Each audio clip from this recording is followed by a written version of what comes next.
So I wanted to unbox this LOKITHOR jump starter and give it a first-time demonstration. I received this for free in exchange for doing a video review. So, never used it before. I want to tell you what I know about it, open it up, and try it out for the first time.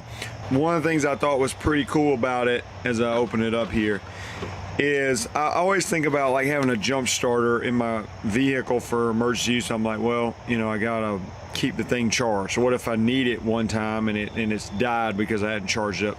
I think they've come up with a couple of good solutions on this one. One, it advertises up to a 36-month standby time. So meaning that, you know, it's gonna hold its charge for 3 years. So I don't have to like charge it up every month or anything thinking, oh, if I don't charge it, it's not going to be ready when I need it. So I thought that was great. The other thing is it does come with like a charger that you can plug in a cigarette lighter type outlet on your vehicle to charge it up, like a 12-volt outlet. I thought that was great. Keep it charged in the vehicle and you get, you know, very long standby time. All right, so as we open the box, here's the actual jump box here. Got a power button we can turn on, so it's already got some battery to it. The other thing is you do have kind of a built-in emergency light if you need that, or if you're out here, you know, trying to do something at night, you can at least see what you're doing.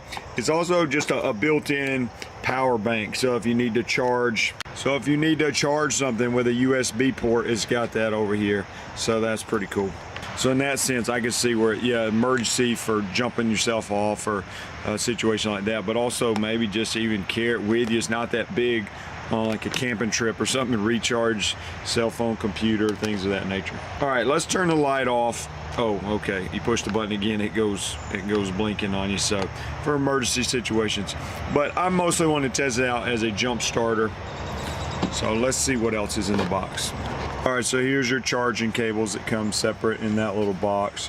And then the big box, I'm assuming, is going to be your cables to hook up if you need to jump off a battery. And I was correct there. So what I'm going to do is turn it off, plug this in, hook it up to the battery, turn it on, and then crank the truck. The other thing that I liked about this was good for diesel or gas engines. Also, a lot of built-in protections. So like protections if you accidentally hook these up incorrectly, or overload protection. So if you had it hooked up to a smaller amp battery versus a larger amp battery, protections are there to design to protect your batteries as to, you know, too much voltage or anything like that. So that flips open, that's where I will connect the actual cables.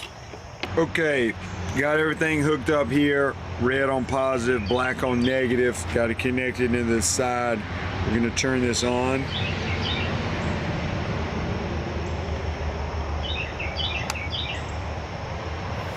And you can see there it's actually upside down, so let me turn my camera around.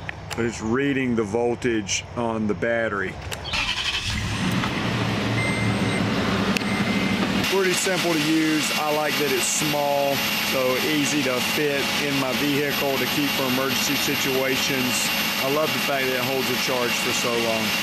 Hope this video is helpful showing you this product.